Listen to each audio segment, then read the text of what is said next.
Visa নীতির অধীনে নয়, সাবেক সেনাপ্রধান জেনারেল আজিজ আহমেদের বিরুদ্ধে যুক্তরাষ্ট্রের নিষেধাজ্ঞা অন্য আইনে জানিয়েছেন পররাষ্ট্রমন্ত্রী ডক্টর হাসান মাহমুদ। তিনি বলেন, সিদ্ধান্তটি প্রথমে ওয়াশিংটনে বাংলাদেশ দূতাবাসকে জানানো হয়েছিল।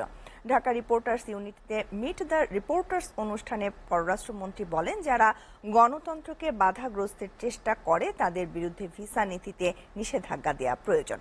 এসকে সৌরভের প্রতিবেদন।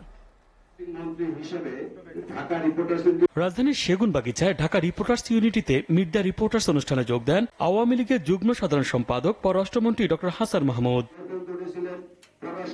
রাজনীতি ও সমসাময়িক বিষয়ে সাংবাদিকদের প্রশ্নের জবাব দেন তিনি। সাবেক সেনাপ্রধান জেনারেল আজিজের বিরুদ্ধে মার্কিন নিষেধাজ্ঞা প্রসঙ্গে পররাষ্ট্রমন্ত্রী বলেন, নিষেধাজ্ঞাটি department of state foreign operation and related programs appropriation অ্যাক্টের অধীনে, অর্থাৎ যে ভিসা নীতি ঘোষণা করা হয়েছিল সেটির অধীনে তাকে ভিসা রেস্ট্রিকশন দেওয়া হয়নি, অন্য অ্যাক্টের অধীনে তাকে ভিসা রেস্ট্রিকশন দেওয়া হয়েছে। এটা পাবলিক করার আগে জানানো হয়েছে। আমরা দুর্নীতির বিরুদ্ধে আমাদের সরকার জিরো টলারেন্স নীতি গ্রহণ করেছে। আমরা দুর্নীতি দমনের ক্ষেত্রে আমরা ইউএসের সাথে একসাথে কাজ করতে চাই এবং করব। দুর্নীতি, সন্ত্রাসবাদ ও মানব পাচার রোধে বাংলাদেশ যুক্তরাষ্ট্রের সঙ্গে কাজ করবে বলে জানান ডক্টর হাসান মাহমুদ।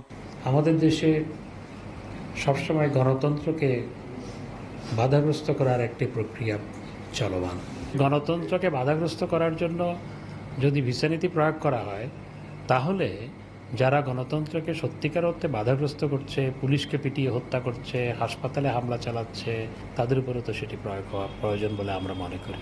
এছাড়া সাবেক সেনাপ্রধানের নিষেধাজ্ঞার বিষয়টি সেনাবাহিনী দেখবে বলে জানান ডক্টর হাসান মাহমুদ। যেহেতু সাবেক সেনাপ্রধান, এটি সেনাবাহিনীর বিষয়। SK Sourav, STV, Dhaka.